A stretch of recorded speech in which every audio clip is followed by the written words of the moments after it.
Patuloy sa ating mga balita, iniimbestigahan ngayon ng gobyerno ang pagpasok sa bansa ng dalawang individual na sangkot sa bondage shooting sa Australia.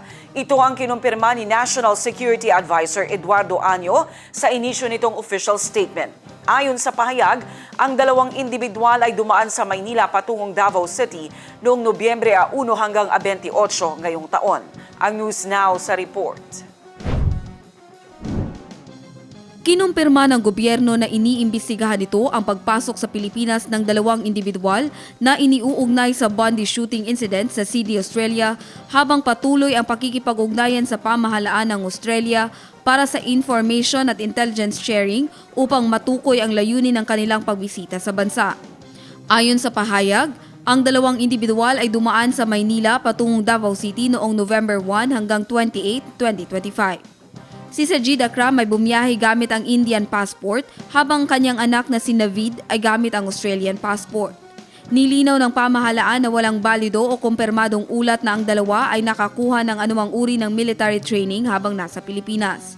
Dagdag pa rito, walang ebidensya sa kasalukuyan na sumusuporta sa ganitong aligasyon.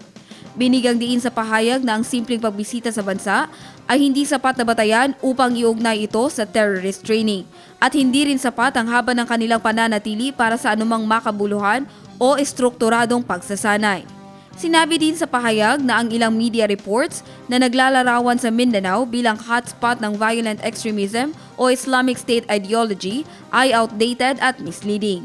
Mula ng 2017 Marawi siege, ayon sa pahayag, malaki na ang ibinaba ng kakayahan ng mga ISIS-affiliated group sa bansa, bunga ng tuloy-tuloy na operasyon ng security forces. Ayon sa pahayag, ang mga natitirang grupo ay nawala ng liderato, nahahati-hati at malubhang humina ang kakayahang magplano at magsagawa ng operasyon.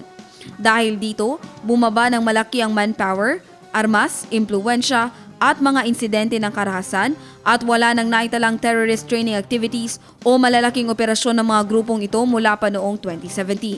Binanggit din na ang opisyal na assessments ng United Nations at ng US government ay kapwa nagsasaad ng mga remnants na lamang ng naturang mga grupo ang nananatili, bunga ng sustained security operations, peace-building efforts at aktibong partisipasyon ng mga komunidad.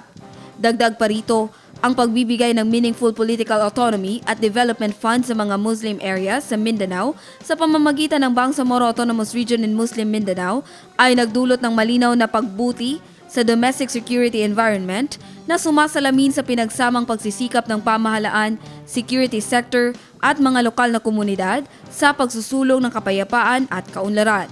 Tiniyak ng gobyerno na nananatili itong vigilant at intelligence-driven sa pagpapatupad ng counter-terrorism program at patuloy na nakikipagtulungan sa international partners upang matiyak na hindi magagamit ang teritoryo ng Pilipinas para sa anumang layuning terorista.